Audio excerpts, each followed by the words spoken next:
আমরা তো এটার উপরে ভরসা করে থাকি। এখন আমার কার্ড আমি পাই নাই। ওয়ার্ড কাউন্সিলর অফিস দ্রুত অ্যাক্টিভেশন না সম্পাদন করে ডিলাররা পণ্য বিক্রি করতে ব্যাহত হবে। টিসিবি সুবিধাভোগী বাছাইয়ে জটিলতায় আটকে স্মার্ট কার্ড বিতরণ, সক্রিয় হয়নি ৮২%। দায় এড়াতে জনবল সংকটের দোহাই ঢাকা ২ সিটি কর্পোরেশনের। খালাসে ধীরগতির চক্রে রমজান ঘিরে আমদানি করা পণ্য দীর্ঘসূত্রতায় জরিমানা গুনছে মাদার ভেসেল কর্তৃপক্ষ। বাজারে ভোগ্যপণ্যের দামে প্রভাব পড়ার শঙ্কা। চলতি মাসে জাতীয় গ্রিডে যুক্ত হচ্ছে ২ কূপের গ্যাস। প্রতিদিন মিলবে ৩৫ থেকে ৪০ মিলিয়ন ঘনফুট। গ্রীষ্মে বাড়তি চাহিদা মেটাতে কাজে লাগানোর আশা পেট্রোবাংলার। বিতর্কিত নীতিমালাতেই শিক্ষক নিয়োগের প্রক্রিয়া শুরু রাজশাহী বিশ্ববিদ্যালয়ে। বিরোধিতা শিক্ষার্থীদের সংকট কাটাতেই এমন পদক্ষেপ বলছে প্রশাসন।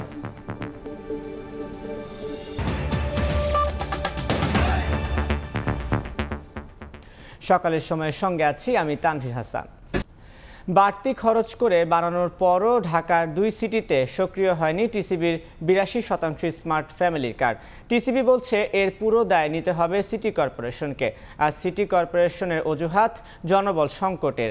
এদিকে ফ্যামিলি কার্ডের তথ্য যাচাই বাছাইয়ে রাজনৈতিক পরিচয় বিবেচনায় না রাখার পরামর্শ অর্থনীতিবিদদের। ফরহাদুর রহমানের রিপোর্ট।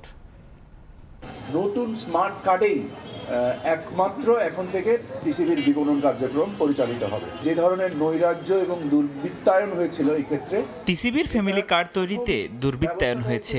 সরকার পরিবর্তনের পর থেকেই এমন দাবি করে আসছেন উপদেষ্টারা। এর জেরে গত মাসে স্মার্ট ফ্যামিলি কার্ডের বাইরে বন্ধ রাখা হয় ভর্তুকি মূল্যে সংস্থাটির বিক্রয় কার্যক্রম। এদিকে যতগুলো ফ্যামিলি কার্ড স্মার্ট করা হয়েছে সেগুলো বিতরণেও দেখা দিয়েছে ধীরগতি, যার কারণে বঞ্চিত হচ্ছেন সুবিধাভোগীরা। নতুন কার্ডের মাল শুরু হবে জানুয়ারি মাসের থেকে, কিন্তু এখন আমার কার্ড আমি পাই নাই, আমারও ফোন দেয় নাই। আমরা তো এটার উপরে ভরসা করে থাকি, তারপরে এই কার্ড দিয়ে প্রত্যেকবার মাল নিতেছি। এবার নতুন করে ঝামেলা হয়ে গেছে, কি এর মেসেজ যাইব তারপরে দিব। যেহেতু স্মার্ট কার্ড হচ্ছে এই পর্যন্ত স্মার্ট কার্ডের এরকম আসলে কার্ডদারি পাওয়া যাচ্ছে না। টিসিবির তথ্য বলছে ঢাকার ২ সিটি কর্পোরেশন উত্তর দক্ষিণের জন্য বরাদ্দ রয়েছে ১৩,৮,১৩৫টি স্মার্ট ফ্যামিলি কার্ড। এর মধ্যে গেল ৫ ফেব্রুয়ারি পর্যন্ত তৈরি হয়েছে ৬,৫৭,৩২৮টি। প্রতিটি কার্ড তৈরিতে ১৯ টাকা করে, মোট খরচ ১,২৪,৮৯,০০০ টাকা। বিশাল খরচে এসব কার্ডের মধ্যে সক্রিয় বা পণ্য কেনার উপযোগী হয়েছে মাত্র ১৮% কার্ড। এর মধ্যে আবার উত্তর সিটি কর্পোরেশনের অঞ্চল ৪ ও ৫ এর ১৬টি ওয়ার্ডের ১,০৪,৫০৫টি কার্ডের মধ্যে সক্রিয় হয়েছে মাত্র ২টি। টিসিবি বলছে প্রস্তুত হওয়া সব কার্ড সংশ্লিষ্ট কর্তৃপক্ষের কাছে পাঠানো হয়েছে। সক্রিয় কার্ডের উপকারভোগীদের পণ্য দিতেও প্রস্তুত সংস্থাটি। তাহলে সক্রিয় হচ্ছে না কেন? এর দায়ী বা কার? ফ্যামিলি কার্ড যাদের কাছে অ্যাক্টিভেশনের দায়িত্ব, অর্থাৎ সিটি কর্পোরেশনের ওয়ার্ড কাউন্সিলর অফিস এবং স্থানীয় পর্যায়ে টিওনো অফিস, যাদের এটা অ্যাক্টিভেশন করার দায়িত্ব, তারা যদি সঠিক সময়ে দ্রুত অ্যাক্টিভেশন না সম্পাদন করে ডিলাররা পণ্য বিক্রি করতে ব্যাহত হবে। আমরা ইতিমধ্যেই জানুয়ারি মাসের পণ্য সারা বাংলাদেশে ডিলারদের কাছে পৌঁছে দিয়েছি। টিসিবি স্মার্ট ফ্যামিলি কার্ড সক্রিয় করা যাদের দায়িত্ব সেই কর্তারা বলছেন জনবল সংকটের কারণে নিম্ন আয়ের মানুষকে সরকারের দেয়া সুবিধা পৌঁছে দিতে পারছেন না তারা। ওইটা ৮,০০০ কার্ড আর জন্মমৃত্যু নিবন্ধনের অগ্রাধিকার, ওইটাও অগ্রাধিকার, কিন্তু আমার একজন লোক দেন অথবা একটা কম্পিউটার দেন। অন্যান্য যারা পারছে তারা কেন করতেছে না, এই প্রশ্ন আমারও, এবং তাদেরকে আমি বলবো যে তারাও যেন এই কাজগুলো অন্য কাজের পাশাপাশি করে। এদিকে সরকার পরিবর্তনের পর থেকে টিসিবির ভুয়া সুবিধাভোগী বাদ দিতে তৎপর বাণিজ্য মন্ত্রণালয়। এ অবস্থায় সুবিধাভোগী নির্বাচনে সরকারকে কার্যকরী রোল মডেল তৈরির তাগিদ দিচ্ছেন অর্থনীতিবিদরা। একটা প্রসেস তাদেরকে বের করে নিয়ে আসা উচিত যে এই প্রক্রিয়ার মাধ্যমে যদি আমরা করি তাহলে এই জায়গাতে ভবিষ্যতেও আপনার দুর্নীতি করা সম্ভব না বা রাজনৈতিক বা স্বজনপ্রীতির হওয়ার সম্ভাবনা নাই। কোনো উপকারভোগী যেই দলেরই, যেই মতেরই, যেই ধর্মের, যেই বর্ণেরই হোক না কেন, পাওয়ার জন্য নির্বাচিত যোগ্য ব্যক্তি হন, নাগরিক হিসেবে তাকে বাদ দেওয়ার কোনো সুযোগ নাই। প্রকৃত সুবিধাভোগী নির্বাচন জটিলতায় যখন ধীরগতি ফ্যামিলি স্মার্ট কার্ড বিতরণে, তখন কার্ড ছাড়াই ট্রাকে করে সবার জন্য ভর্তুকি মূল্যে পণ্য বিক্রি করছে টিসিবি। ফরহাদুর রহমান, সময় সংবাদ, ঢাকা। রমজান ঘিরে কয়েক লাখ মেট্রিক টন পণ্য আমদানি হলো মাদার ভেসেল থেকে খালাসে দেখা দিয়েছে ধীরগতি। এ অবস্থায় নদী ও সাগরে ভাসমান গুদাম হিসেবে ব্যবহার হওয়া পণ্য বোঝাই লাইটারেস জাহাজগুলোর বিরুদ্ধে অভিযানে নামার ঘোষণা দিয়েছে নৌ পরিবহন অধিদপ্তর। শাখা টিপুর ক্যামেরায় বিস্তারিত জানাচ্ছেন কমল দে। চট্টগ্রাম বন্দরের বহির্নোঙরে মঙ্গলবার ৪৫ থেকে ৪৭টি মাদার ভেসেল পণ্য খালাসের অপেক্ষায় থাকলো। তার বিপরীতে লাইটারের জাহাজ বরাদ্দ করা হয়েছে মাত্র ৪৭টি। অথচ আমদানি করা পণ্য দ্রুত বাজারে পৌঁছাতে প্রতিদিন ১০০ বেশি লাইটারের জাহাজ প্রয়োজন। লাইটারের সংকট আছে বর্তমানে, এটা গত সপ্তাহ দিন খুব তীব্র আকার ধারণ করছে। চট্টগ্রাম বন্দর হয়ে ঢাকার নারায়ণগঞ্জ সহ বিভিন্ন নৌ রুটে চলাচলের জন্য প্রায় ১৩,০০০ লাইটারের জাহাজ রয়েছে। প্রতি মেট্রিক টন পণ্য পরিবহনের জন্য ৫৫০ টাকা ভাড়া আদায় করে লাইটারেস জাহাজ মালিক। অবশ্য বড় বড় শিল্প গ্রুপগুলোর নিজস্ব লাইটারি সিস্টেম রয়েছে। চট্টগ্রাম বন্দরের বহির্নোঙরে অবস্থানরত মাদার ভেসেল থেকে প্রথমে পণ্য খালাস করা হয় এইসব লাইটারের জাহাজে। এরপর লাইটারের জাহাজগুলো পণ্য ডেলিভারি দেয় বিভিন্ন নদী বন্দর এবং ঘাটে। কিন্তু অভিযোগ উঠেছে পণ্য ডেলিভারি না দিয়ে লাইটারের জাহাজগুলো নদী এবং সাগরে ভাসমান গুদাম হিসাবে ব্যবহার হচ্ছে। স্ক্র্যাপ লোহা, সার, কয়লা, সিমেন্ট ক্লিংকের, পাথর ছাড়াও ভোগ্যপণ্য পরিবহনে ব্যবহার হয় এসব লাইটারের জাহাজ। কিন্তু লাইটারের জাহাজগুলো খালাস শেষে ফিরে না আসায় মাদার ভেসেল থেকে পণ্য খালাসে ধীরগতি নেমে এসেছে। আমরা চাচ্ছি যে ইমিডিয়েটলি তারা বিভিন্ন গোডাউনে বা বিভিন্ন গন্তব্যে তারা যেন জাহাজগুলি তাড়াতাড়ি খালি করে এবং অটোমেশনভাবে তারা খালি করে। লাইটারের জাহাজ সংকটের কারণে বন্দরের বহির্নোঙরে মাদার ভেসেলের অবস্থানের সময় ক্রমশ বেড়ে যাচ্ছে। ফলে প্রতিদিন ১০ থেকে ১৫,০০০ মার্কিন ডলার জরিমানা গুনতে হচ্ছে জাহাজগুলোকে। জাহাজগুলি দ্রুত খালি করে দিলে চিটাগাং পোর্ট আমাদের মাদার শিপের আর ড্যামারিজ থেকে বৈদেশিক মুদ্রা বাইরে চলে যাওয়ার থেকে সেফ হবে। ইম্পোর্টাররা ক্ষতিগ্রস্ত হচ্ছে, আলটিমেটলি সাফারার জনগণ, কারণ এই যে কস্ট সেটা কিন্তু প্রোডাক্টের উপরে ইনক্লুড হয়ে যাবে। এই অবস্থায় নদী এবং সাগর পয়েন্টে ভাসমান গুদাম হিসেবে ব্যবহার হয় পণ্য বোঝাই লাইটারের জাহাজগুলোর বিরুদ্ধে অভিযানে নামার ঘোষণা দিয়েছে নৌ পরিবহন অধিদপ্তর। নৌ পরিবহন অধিদপ্তর, BIWTA, কোস্টগার্ড এবং নৌ পুলিশের সমন্বয়ে মোবাইল কোর্ট পরিচালনা করা হবে। গভীর সাগরে অবস্থান নিয়ে প্রতিদিন অন্তত ৪টি লাইটারের জাহাজে পণ্য খালাসের সক্ষমতা রয়েছে বিদেশি মাদার ভেসেলগুলোর। কিন্তু এখন মাত্র ১টি লাইটারে তারা পণ্য বোঝাই করতে পারছে। কমল দে, সময় সংবাদ, চট্টগ্রাম। চলতি মাসে জাতীয় গ্রিডে যুক্ত হচ্ছে সিলেট ১০ ও বেগমগঞ্জ ৪ ওয়েস্ট কূপের গ্যাস। কূপ দুটি থেকে দিনে গ্যাস মিলতে পারে ৩৫ থেকে ৪০ মিলিয়ন ঘনফুট। পেট্রোবাংলার আশা, গ্রীষ্মে গ্যাস বিদ্যুতের বাড়তি চাহিদা মেটাতে কিছুটা হলেও ভূমিকা রাখবে এই উদ্যোগ। সংকট সামলাতে জ্বালানি অনুসন্ধানে আরও জোর দেওয়ার পরামর্শ বিশেষজ্ঞদের। ফারুক ভুঁইয়া রবিনের রিপোর্ট। প্রাকৃতিক সম্পদের সম্ভাবনাময় ক্ষেত্র হিসেবে পরিচিত সিলেটের নতুন এই অনুসন্ধান কূপ আশা জাগায় সংকটে ধুঁকতে থাকা দেশের জ্বালানি খাতে। ২০২৩ সালের নভেম্বরে সিলেট ১০ কূপে সন্ধান মিলে তেল, গ্যাস, দুই ধরনের জ্বালানিরই। তবে পাইপলাইন না থাকায় ১ বছরের বেশি সময় পেরিয়ে গেল কূপটির গ্যাস এখনও যুক্ত করা যায়নি জাতীয় গ্রিডে। নতুন পাইপলাইন বসাতে গিয়ে চ্যালেঞ্জ হয়ে দাঁড়ায় সংশ্লিষ্ট দপ্তরের অনুমতি পেতে বিলম্ব সহ বেশ কিছু বাধা। তবে সেসব পেছনে ফেলে ৬ ইঞ্চি ব্যাসার্ধের পাইপলাইন নির্মাণ কাজ এখন শেষ পর্যায়ে। পেট্রোবাংলার আশা, চলতি মাসে গ্যাস সঞ্চালন হবে নতুন এই পাইপলাইনে, যেখান থেকে জাতীয় গ্রিডে দৈনিক সরবরাহ করা যাবে ২০ থেকে ২৫ মিলিয়ন ঘনফুট গ্যাস। পাইপলাইন বসাতে যে দেখা গেল যে রোডসের পাশ দিয়ে যাচ্ছে, সেখানে ডিচ, ওখানে আবার গ্রামবাসী মাছ চাষ করেছেন, তো ওগুলি আবার সলভ করতে হচ্ছে। আবার দেখা যাচ্ছে রোডসের এক্সটেনশন হবে, তখন রোডসের পারমিশন নিতে হচ্ছে। আশা করি যে ফেব্রুয়ারি লাস্ট উইকে আমরা একটা রেজাল্ট পাবো। উদ্বোধনের ডেট পেয়ে যাবেন ফেব্রুয়ারি শেষে। শুধু তাই নয়, চলতি মাসেই পাইপলাইন নির্মাণ শেষ করে বেগমগঞ্জ ৪ ওয়েস্ট উন্নয়ন কূপের গ্যাসও জাতীয় গ্রিডে যুক্ত হওয়ার কথা, যেখান থেকে উৎপাদন হতে পারে দৈনিক ১৫ মিলিয়ন ঘনফুট গ্যাস। সব মিলিয়ে চলতি মাসে অভ্যন্তরীণ উৎস থেকে দৈনিক ৪০ মিলিয়ন ঘনফুট গ্যাসের যোগান বাড়াতে চাই পেট্রোবাংলা। গরম আসার আগে যা কিছুটা হলেও হাঁফ ছাড়ার আশা জাগাচ্ছে জ্বালানি খাতে। এখানে ঘাটতি মেটানোর একটা সুযোগ আছে। এটা খুব একটা বড় পরিবর্তন হবে না, কিন্তু এখানে যে কমে যাওয়ার যে ধারাটা সেটাকে হয়তো কিছুটা ধীর স্থির রাখবে। এই কারণে আরও বেশি পরিমাণ কূপ খনন করে এই ধারাটাকে উপরের দিকে নিয়ে যাওয়ার চেষ্টা করা উচিত। সিলেট 10 কূপ সম্ভাবনা জাগানোই সেখানে নতুন করে আরও কূপ খননের লক্ষ্য ঠিক করেছে পেট্রোবাংলা। ফারুক ভিয়া, রবিন, সময় সংবাদ, ঢাকা। ফ্লাইটের টিকিট ভাড়া বৃদ্ধি রোধে 10টি নির্দেশনা দিয়ে পরিপত্র জারি করেছে বেসামরিক বিমান পরিবহন ও পর্যটন মন্ত্রণালয়। বুকিংয়ের 3 দিনের মধ্যে টিকিট ইস্যু করা, সব ধরনের এয়ার টিকিট অনলাইনে বিক্রির ব্যবস্থা, ওয়ার্ক ভিসাধারী শ্রমিকদের জন্য ভাড়ায় বিশেষ ছাড় দেওয়া সহ বেশ কয়েকটি উল্লেখযোগ্য নির্দেশনা দেওয়া হয়েছে। পরিপত্রে সুপারিশগুলো শিগগিরই কার্যকর হবে বলেও উল্লেখ করা হয়।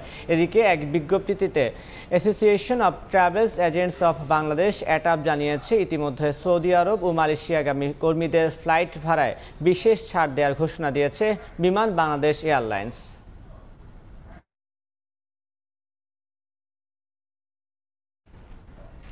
সকালের সময়ে আরও থাকছে, অবশেষে জিম্মি দশা থেকে মুক্তি মিলছে সন্দ্বীপবাসীর।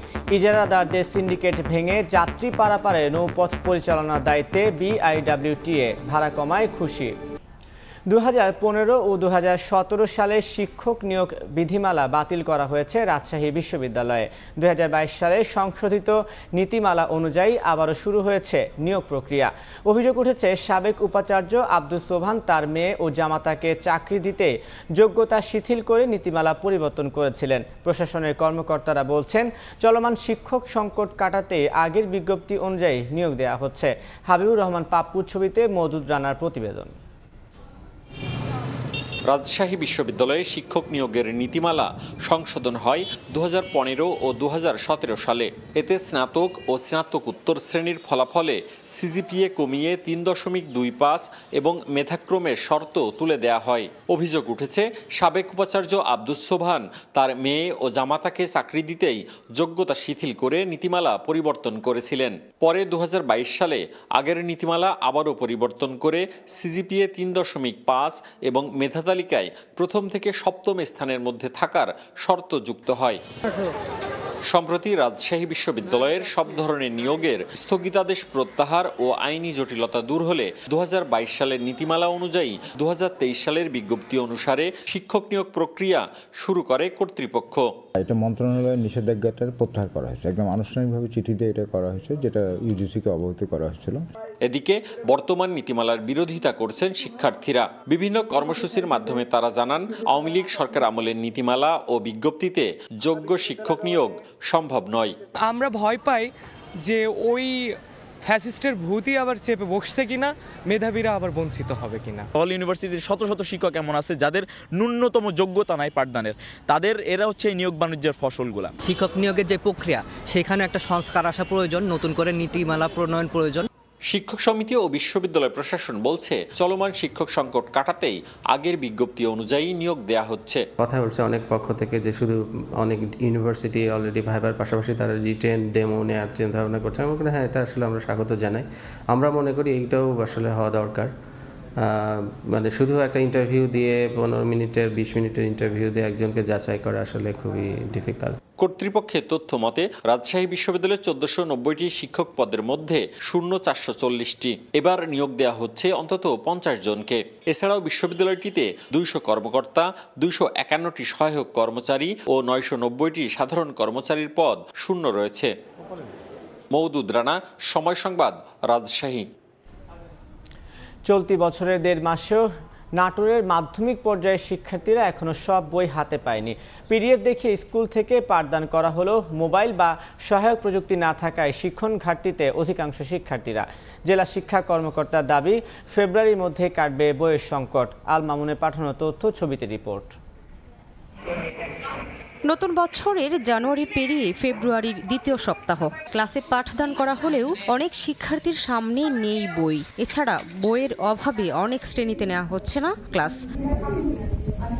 নাটোর জেলার মাধ্যমিক পর্যায়ের শিক্ষা প্রতিষ্ঠানগুলোর ষষ্ঠ থেকে নবম শ্রেণীর শিক্ষার্থীরা এ পর্যন্ত বই হাতে পেয়েছে 3 থেকে 5টি করে। ফেব্রুয়ারির অর্ধেক পেরিয়ে গেলেও সব বই না আসায় পিডিএফ ফাইল থেকে পাঠদান করছে অধিকাংশ শিক্ষা প্রতিষ্ঠান। পিডিএফ দেখিয়ে স্কুল থেকে পাঠদান করা হলেও মোবাইল বা সহায়ক প্রযুক্তি না থাকায় পড়া তৈরি করতে পারছে না অধিকাংশ শিক্ষার্থী। আমরা 3টা বই পেয়েছি, আর যে বইগুলো পাই নাই সেগুলো ম্যাডাম স্যারেরা অনলাইন থেকে ডাউনলোড করে পড়াচ্ছে। পরীক্ষার উপর যে আমাদের আগে থেকে যে প্রস্তুতি নেওয়া সেটা আমরা ভালোভাবে নিতে পারছি না। বই না পাওয়ার কারণে বাসায় যে পড়াশোনা করতে আমাদের অতি কষ্ট হচ্ছে। শিক্ষকরা জানায় শিক্ষার্থীরা সব বই না পাওয়ায় তৈরি করা যাচ্ছে না সিলেবাস।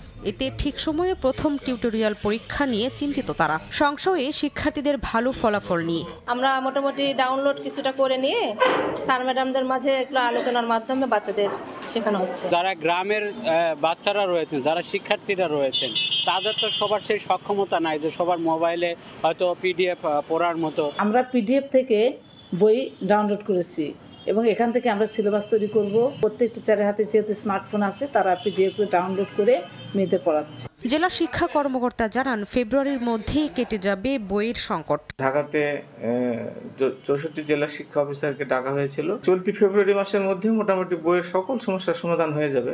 নাটোরে মাধ্যমিক পর্যায়ে 445টি শিক্ষা প্রতিষ্ঠানে প্রায় 2 লাখ শিক্ষার্থী লেখাপড়া করে।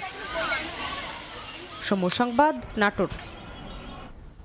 লন্ডনে বিশেষজ্ঞ চিকিৎসকদের তত্ত্বাবধানে বিএনপির ভারপ্রাপ্ত চেয়ারম্যান তারেক রহমানের বাসায় থেকে চিকিৎসা নিচ্ছেন বেগম খালেদা জিয়া। পরিবারের সান্নিধ্যে বেগম জিয়ার শারীরিক অবস্থা এখন স্থিতিশীল বলে জানিয়েছেন তার ব্যক্তিগত চিকিৎসক AZM জাহিদ হোসেন। সুস্থ হওয়ার পর চিকিৎসকরা অনুমতি দিলে বেগম জিয়া দেশে ফিরবেন বলেও জানান তিনি। এই মুহূর্তে উনি ওনার জ্যেষ্ঠ সন্তান বিএনপির ভারপ্রাপ্ত চেয়ারম্যান জনাব তারেক রহমানের সাহেবের বাসায় ওনাদের তত্ত্বাবধানে, অর্থাৎ professor Patrick Kennedy, doctor Jennifer cross এবং সেই সাথে ডক্টর ব্যারেট, ওনাদের তত্ত্বাবধানে চিকিৎসাধীন আছেন এবং ওনার চিকিৎসা ওনার বাসায় থেকেই হচ্ছে এবং বিভিন্ন পরীক্ষা নিরীক্ষা যেগুলো করা দরকার মাঝে মাঝে করা হচ্ছে এবং ওনারা ওনাকে বাসায় গিয়ে দেখে আসছেন। উনি ওনার শারীরিক অবস্থা এই মুহূর্তে স্থিতিশীল এবং আপনারা ওনার সুস্থতার জন্য দোয়া করবেন। ম্যাডাম কবে নাগাদ দেশে যাবে, এখানকার চিকিৎসকরা যেই দিন ওনাকে যাওয়ার জন্য পরামর্শ দিবেন বা ওনাকে মনে করবেন যে বিদেশে থেকে দেশে ফেরত যাওয়ার মতো একটি অবস্থার মধ্যে আছেন, তখন ইনশাল্লাহ উনি দেশ থেকে বাংলাদেশে ফেরত যাবেন। নিষেধাজ্ঞা সত্ত্বেও রাজশাহী বিভাগের বিভিন্ন মহাসড়কে চলছে 3 চাকার নসিমন, করিমন, সিএনজি চালিত অটোরিকশা। গত 1 বছরে এসব যানের দুর্ঘটনায় প্রাণ হারিয়েছে 475 জন। স্থানীয়রা বলছেন অদক্ষ চালক, বেপরোয়া গতি ও ওভারটেকিংয়ের কারণে প্রায় ঘটছে দুর্ঘটনা। এমন পরিস্থিতির জন্য আইনের যথাযথ প্রয়োগ না থাকাকে দুষছে বাস চালক ও মালিক সমিতি। সাইফুর রহমান রকির প্রতিবেদন।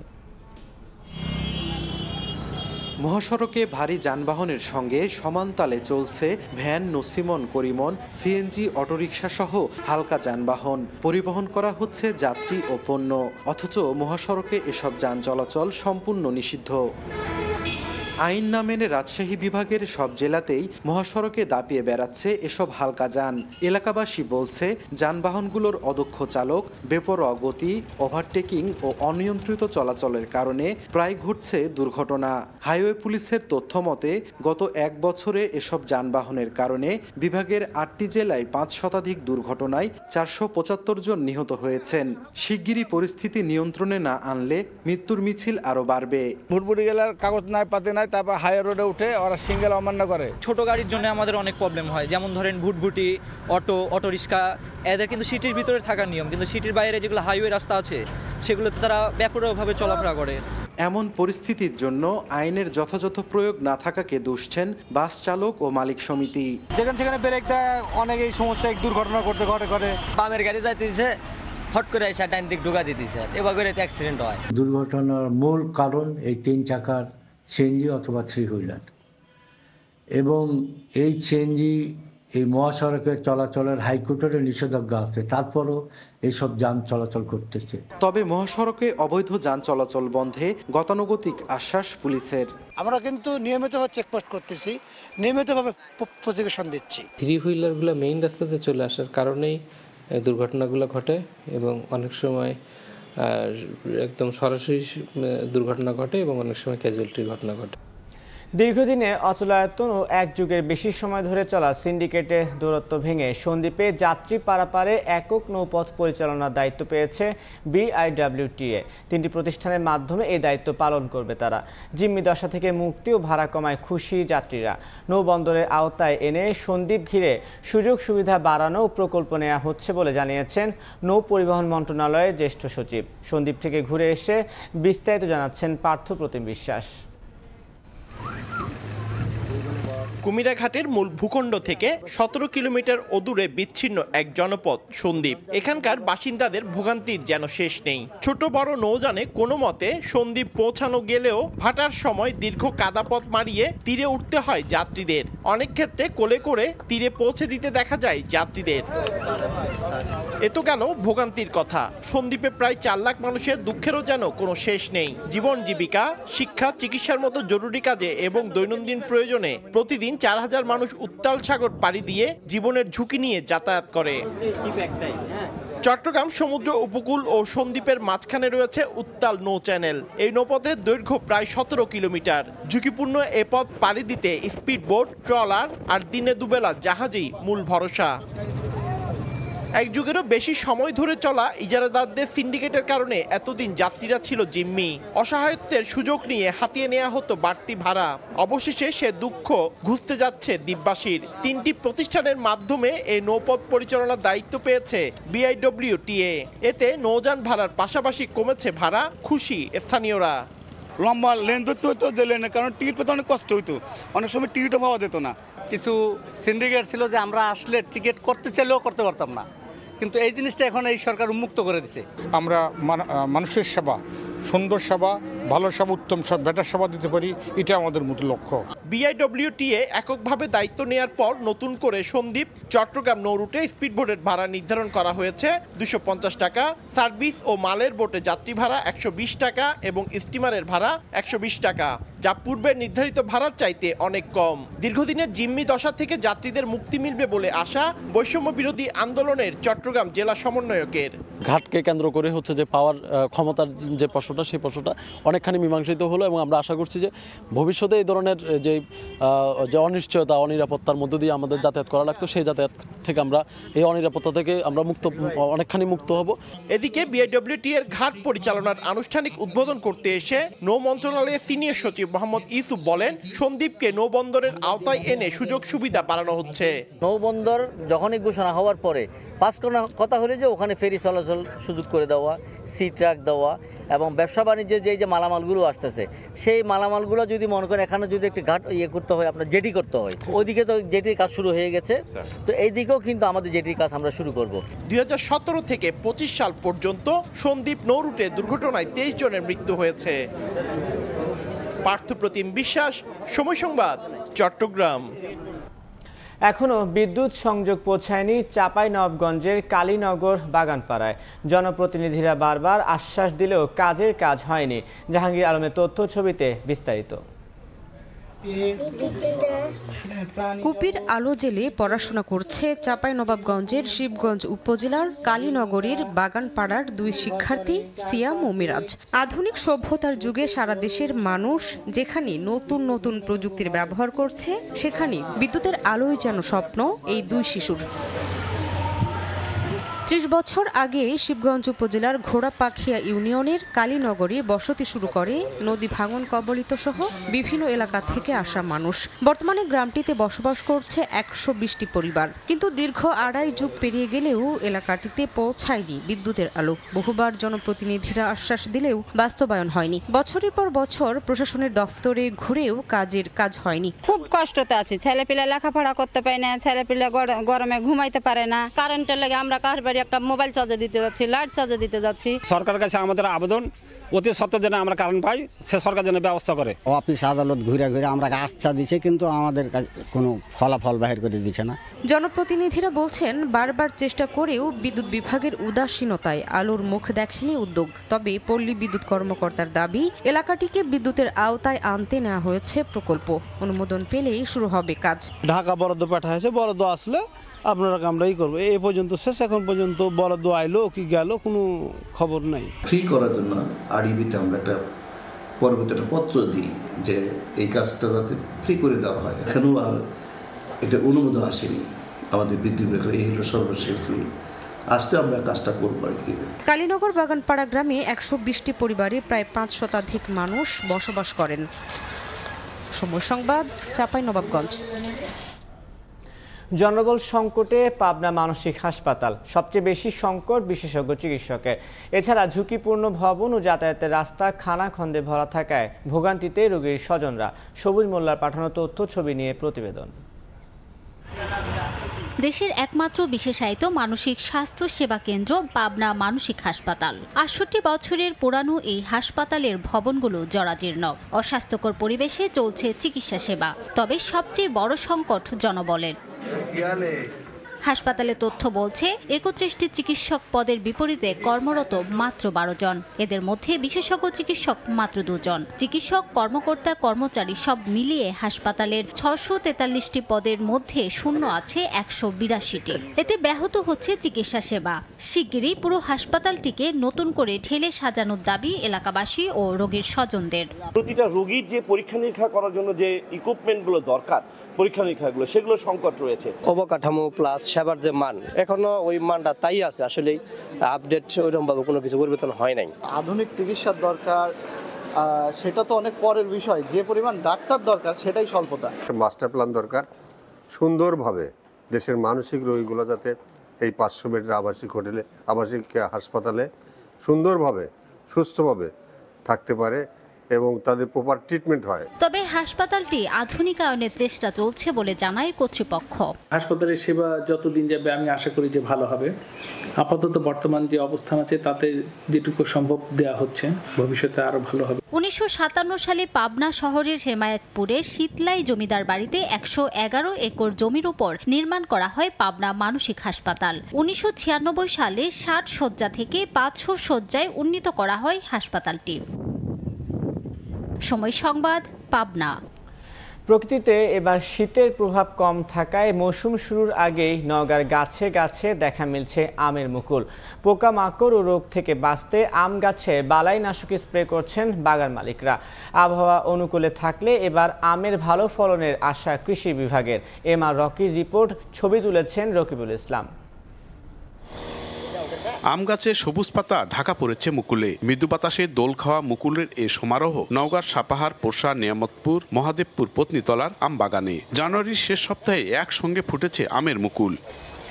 প্রকৃতিতে এবার শীতের প্রভাব কম, তাই অন্তত 15 দিন আগেই গাছে গাছে দেখা মিলছে মুকুল। পোকামাকড় ও রোগ থেকে বাঁচাতে আম গাছে বালাইনাশক স্প্রে করছেন বাগান মালিকরা। তীব্র তাপমাত্রা এবং যে কোল্ড ইনজুরি, সেখান থেকে এবার যথেষ্ট ভালো ভূমিকা ছিল পরিবেশের জন্য, যে কারণে আগাম আমের মুকুল বের হয়েছে। শীত কম, এই জন্য আমের মুকুল এবার বেশি আসছে। ফলন আলাদাই আশা করা যায় যে ভালো পাওয়া যাবে। 30 বিঘা আমাদের বাগান আছে, পরিচর্যা ভালো করতে সেচ দিতে আছে। আশা করা যাচ্ছে যে আল্লাহর রহমতে এবার ফলন ভালো হবে। নওগাঁর সাপাহার, পোরশা, নিয়ামতপুর, পত্নীতলা, মহাদেবপুরে বেশি আম উৎপাদন হয় আম্রপলি জাতের। 5 থেকে 6 বছর আগে গড়ে তোলা এসব বাগানের ছোট ছোট গাছে বিপুল আমের যোগান দেয় জ্যৈষ্ঠের শুরু থেকেই। আবহাওয়া অনুকূলে থাকলে এবার আমের ভালো ফলনের আশা কৃষি বিভাগের। বিপর্যয় না হয় তাহলে গতবারের তুলনায় এবার গাছের মুকুল ভালো হবে, ভালো ফলন পাবো, আমরা সে আশা করতেছি। কৃষকদের যে পরামর্শ, আমের মুকুল কিভাবে আমের মুকুল ঝরা প্রতিরোধ করতে হবে এবং কিভাবে তার পরিচর্যা করতে হবে, আমরা কৃষকদের সার্বক্ষণিকভাবে পরামর্শ দিয়ে যাচ্ছি। গেল বছর নওগাঁ থেকে 2000 মেট্রিক টন আম বিদেশে রপ্তানি হয়, যার মধ্যে ছিল আম্রপলি, ব্যারিফোর, হিমসাগর ও কাটিমন জাতের আম। আম্রপলি, ব্যারিফোর, কাটিমন, নাগফজলি এমন অন্তত 23 জাতের আম উৎপাদন বাণিজ্যিকভাবে হচ্ছে নওগাঁয়। জেলা কৃষি সম্প্রসারণ অধিদপ্তরের তথ্য বলছে, চলতি মৌসুমে জেলায় 30,400 হেক্টর জমিতে আমের বাগান গড়ে তোলা হয়েছে, যেখান থেকে 4,10,000 মেট্রিক টন আম পাওয়ার আশা করা হচ্ছে। নওগাঁর মহাদেবপুর আম বাগান থেকে এমআর রকি, সময় সংবাদ। জমে উঠতে শুরু করেছে 400 বছরের ঐতিহ্যবাহী বগুড়ার পোড়াদহ মেলা। এবার মেলার প্রধান আকর্ষণ বিশাল আকৃতির মাছ। এ নিয়ে বিস্তারিত জানাতে মেলায় আছেন সহকর্মী আব্দুল আওয়াল। সরাসরি যাচ্ছি তার কাছে।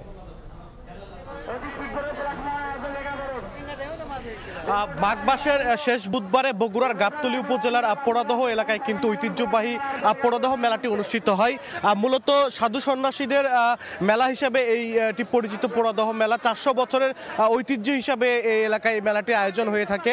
এই মেলার যে আসলে প্রধান আকর্ষণ, এই এলাকার যারা জামাই রয়েছেন তারা কিন্তু আসলে শ্বশুরদের সঙ্গে এই মেলায় এসে এই যে বড় বড় মাছগুলো রয়েছে, এই মাছগুলো তারা কিন্তু আসলে ক্রয় করে থাকেন। মূলত নদী বা পুকুরের যে বড় মাছগুলো রয়েছে সেই বড় মাছগুলো কিন্তু আশপাশের জেলাগুলো থেকে এই মেলায় এসে থাকে এবং 200টির মতো বড় দোকানে কিন্তু 200টির মতো দোকানে করে এই মাছগুলো বিক্রি হয়ে থাকে এবং মাত্র একদিনে কিন্তু কয়েক কোটি টাকার আসলে মাছ বেচা বিক্রি হয়ে থাকে এই মেলায়। তবে এই মেলার যে অন্যতম আকর্ষণ বাঘের মাছ, এটি এখনো বিক্রি নিষিদ্ধ হওয়ার কারণে কিন্তু মাঠে ওঠানো হয়নি এবং এখন পর্যন্ত আমরা যেমনটি দেখতে পেরেছি যে এই মেলায় সবচাইতে বড় কাপ মাছ যেটি উঠেছে 23 কেজি ওজনের, সেটি 1250 টাকা কেজিতে কিন্তু 28,000 টাকা দাম চাওয়া হচ্ছে। এর পাশাপাশি সিলভার কাপ বা মৃগেল বা দেশীয় যে মাছগুলো রয়েছে সেগুলো কিন্তু ওজন ভেদে বড় মাছগুলো 800 টাকা থেকে 1000 টাকা পর্যন্ত দাম চাওয়া হচ্ছে। এছাড়াও মাঝারি আকৃতির যে মাছগুলো রয়েছে দেশীয় মাছগুলো, সেগুলোর দাম কিন্তু আসলে কেজিতে 400 থেকে 500 টাকা পর্যন্ত রয়েছে। বিক্রেতা যারা আছেন তারা দাবি করছেন এবারে মাছের দাম কিন্তু কিছুটা কম, তবে অপরপক্ষে যারা ক্রেতা আসছেন আসলে মাছ কিনতে তারা কিন্তু দাবি করছেন যে মাছের দাম আসলে বরাবরের মতোই বাড়তি চাচ্ছেন ক্রেতারা। এবং আপনারা যেমনটি দেখতে পাচ্ছেন যে সকাল থেকেই কিন্তু আসলে এই মেলার যে আয়োজন সেটি কিন্তু জমে উঠেছে এবং আশপাশের 50 গ্রামের জামাইরা কিন্তু আসলে এই মেলাটিতে আসেন এবং এই মেলাকে কেন্দ্র করে এই শুধু আজকের দিন নয়, এই মেলাকে কেন্দ্র করে পুরো সপ্তাহব্যাপী কিন্তু এই যে 50 গ্রাম মিলে যে মেলার আয়োজন হয়ে থাকে সেই 50 গ্রামে এক রকমের উৎসব চলতে থাকে এবং এই মেলার পরে এই 50 গ্রামের যারা নারীরা রয়েছেন তারা কিন্তু তারা আসলে আগামীকালকে আরেকটি বউ মেলার আয়োজন করা হয়ে থাকবে এবং সেখানে শুধু কিন্তু নারীরা তাদের যে আসবাবপত্রগুলো সেগুলো ক্রয় বিক্রয়ের জন্য আসতে পারবেন এবং শুধু মাছের আয়োজন নয়, এই মাছের পাশাপাশি কিন্তু বড় বড় মাছ আকৃতির মিষ্টি সহ নানা ধরনের আয়োজন রয়েছে এই মেলায়। তো বগুড়া থেকে এই ছিল আমার কাছে এখন পর্যন্ত সর্বশেষ। এতক্ষণ সরাসরি যুক্ত ছিলাম বগুড়ায়। ভারী বৃষ্টিতে সৃষ্ট ভয়াবহ বন্যার কবলে পড়েছে বলিভিয়া। এরই মধ্যে প্রাণ হারিয়েছেন 24 জন। স্থানীয় সময় সোমবার ঘটনাটি ঘটলেও বিষয়টি গণমাধ্যমে আসে মঙ্গলবার। কর্তৃপক্ষ জানায় বৈরী আবহাওয়ার এরই মধ্যে সবচেয়ে বেশি ক্ষতিগ্রস্ত হয়েছে দেশটির রাজধানী লাপজ। ভেঙে পড়েছে শত শত ঘরবাড়ি। টিপুয়ানি শহরে নদীর পানি উপচে পড়ায় স্থানীয় একটি গির্জায় আশ্রয় নিয়েছে বাসিন্দারা। নিরাপত্তার স্বার্থে আগামী 22 ফেব্রুয়ারি পর্যন্ত কমলা সতর্কতা জারি করেছে প্রশাসন। চলতি বছর মার্চ মাসের প্রথম সপ্তাহ পর্যন্ত বৃষ্টিপাত অব্যাহত থাকার পূর্বাভাস দিয়েছে আবহাওয়া বিভাগ।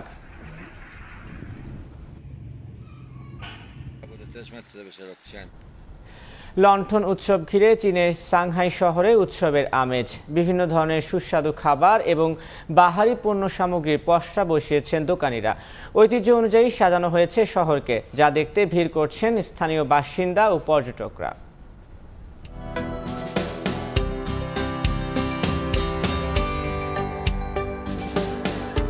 লণ্ঠন উৎসব উপলক্ষে সাংহাই শহর জুড়ে এখন এমন বর্ণিল আয়োজন। লাল কাপড় দিয়ে সাজানো হয়েছে গোটা শহর। ছোট থেকে বয়োজ্যেষ্ঠ সব ধরনের দর্শনার্থী যেন আনন্দ উপভোগ করতে পারে সেজন্য চিত্রকর্ম সহ নানা আয়োজন করা হয়েছে। নিজেদের ঐতিহ্য নতুন প্রজন্মের মাঝে ছড়িয়ে দিতে লণ্ঠন সংশ্লিষ্ট ধাঁধা সহ আরও অনেক ব্যতিক্রমী অনুষ্ঠানেরও ব্যবস্থা করা হয়। উৎসব শুরুর আগেই আনন্দ ভাগাভাগি করে নিতে বন্ধু বান্ধব ও স্বজনদের নিয়ে বাইরে বেরিয়ে পড়েছেন অনেকে।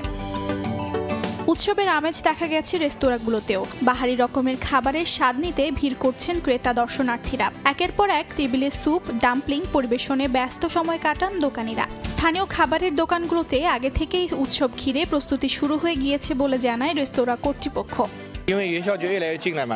লণ্ঠন উৎসবকে সামনে রেখে আমার কর্মীরা সকাল 3:30 থেকেই প্রস্তুতি শুরু করে দিয়েছে। এখানে আগে পৌঁছাতে পারলে আপনাকে লাইনে দাঁড়িয়ে থাকতে হবে না, কারণ বিকেল নাগাদ গ্রাহকের ভিড় লেগে যায়। সবাই যেন ডাম্পলিং পেতে পারে, আমরা সে বিষয়টি নিশ্চিত করি।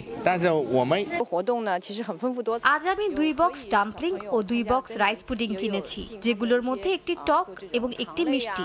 আমি এই খাবারগুলো বাড়িতে নিয়ে যাব। লণ্ঠন উৎসবের দিন ডাম্পলিং খাওয়া মানে পুনর্মিলন।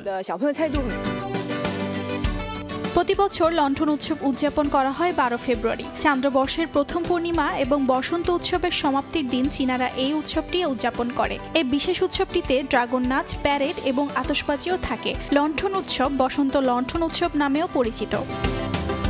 অর্জিতা শেহজিন, সময় সংবাদ। চ্যাম্পিয়ন্স ট্রফির আগে দুঃসংবাদ ভারতীয় শিবিরে। ইনজুরিতে ছিটকে গেলেন তারকা পেসার জসপ্রীত বুমরা। বদলি হিসেবে চূড়ান্ত স্কোয়াডে জায়গা পেয়েছেন হর্ষিত রানা। বদল এসেছে আরেকটা, ওপেনার যশস্বী জয়সওয়ালকে বসিয়ে মূল তালিকায় রাখা হয়েছে বরুণ চক্রবর্তীকে। এই নিয়ে 15 জনের দলে 5 স্পিনার রাখল ভারত। কারো পৌষ মাস, কারো সর্বনাশ। ভারতের কপাল পোড়ায় কিছুটা হলেও স্বস্তি টাইগার শিবিরে। বাংলাদেশের গ্রুপ প্রতিপক্ষ ভারতের সবচেয়ে বড় অস্ত্র জসপ্রীত বুমরা ছিটকে গেলেন চ্যাম্পিয়ন্স ট্রফি থেকে। পিঠের ইনজুরিতে অনিশ্চিত ছিলেন। রোববারে বেঙ্গালুরুতে হয় শেষবারের স্ক্যান। রিকভারিটা প্রত্যাশিত হয়নি বুমরার। তাতে ভারতীয় ক্রিকেট বোর্ড ঝুঁকি নিল না স্টার পেসারকে নিয়ে। বদলি হিসেবে নেওয়া হলো হর্ষিত রানাকে। চলতি ইংল্যান্ড সিরিজে বুমরার রিপ্লেসমেন্ট হিসেবে প্রথমবারের মতো ওয়ানডেতে সুযোগ পান হর্ষিত। 2 ম্যাচে নেন 4 উইকেট। সেখানেই নির্বাচকদের মন জয় করেছেন। মোহাম্মদ সিরাজকে টপকে দুবাইয়ে যাচ্ছেন দলের মূল সদস্য হিসেবে। তবে নিজেদের প্রাথমিক স্কোয়াডে এই একটা বদল নয়, বিসিসিআই পরিবর্তন এনেছে আরও একটা। ওপেনার যশস্বী জয়সওয়ালের বদলি spinner Varun Chakravarthy. Mystery spinner খ্যাত বরুণের সুযোগ পাওয়াটা অবাক করার মতো। প্রথমত, তিনি জায়গা পেয়েছেন একজন পুরোদস্তুর ব্যাটারের পরিবর্তে। দ্বিতীয়ত, ভারতের চ্যাম্পিয়ন্স ট্রফির স্কোয়াডে তাকে নিয়ে মোট স্পিনারের সংখ্যা দাঁড়ালো 5-এ। আগে থেকেই ছিলেন জাদেজা, ওয়াশিংটন, আকসার ও কুলদীপ। এবার বরুণ। দুবাইয়ে স্পিন ফ্রেন্ডলি পিচের সম্ভাবনা দেখছে ভারত, কিংবা ভারতের জন্যই হয়তো স্পিন বান্ধব পিচ রাখা হবে দুবাইয়ে। অতিরিক্ত হিসেবে আছেন সিরাজ, জয়সওয়াল ও দুবে। যদিও দলের সঙ্গে উড়াল দেবেন না তারা। শুধুমাত্র মূল স্কোয়াডে কেউ ইনজুরিতে পড়লে ভাগ্য খুলবে এই 3 জনের মধ্যে কারো। আগামী 20 ফেব্রুয়ারি টুর্নামেন্টের প্রথম ম্যাচে বাংলাদেশের বিপক্ষে খেলবে রোহিত শর্মারা। তবে মূল আসরের আগে ওয়ার্ম আপ ম্যাচ খেলার সম্ভাবনা রয়েছে ম্যান ইন ব্লুর। যদিও এখন পর্যন্ত চূড়ান্ত হয়নি প্রতিপক্ষ। সাব্বির মিথুন, সময় সংবাদ। সকালের সময় শীর্ষ সংবাদগুলো জানিয়ে দিচ্ছি আরেকবার। দেখুন, আমার কার্ড আমি পাই নাই। আমরা তো এটার উপরেই ভরসা করে থাকি। এর মেসেজ যাইবো, তারপরে দিব। টিসিবির কোটি টাকার স্মার্ট ফ্যামিলি কার্ডের 82 ভাগই নিষ্ক্রিয়। বিতরণের ধীরগতি, চরম ভোগান্তিতে সুবিধাভোগীরা। দায় এড়াতে জনবল সংকটের দোহায় ঢাকার 2 সিটির। চলতি মাসে জাতীয় গ্রিডে যুক্ত হচ্ছে 2 কূপের গ্যাস। প্রতিদিন মিলবে 35 থেকে 40 মিলিয়ন ঘনফুট। গ্রীষ্মে বাড়তি চাহিদা মেটাতে কাজে লাগানোর আশা পেট্রোবাংলার। এবং বিতর্কিত নীতিমালাতে রাজশাহী বিশ্ববিদ্যালয়ে শিক্ষক নিয়োগ প্রক্রিয়া শুরু। বিরোধিতা শিক্ষার্থীদের, সংকট কাটাতেই এমন পদক্ষেপ বলছে প্রশাসন।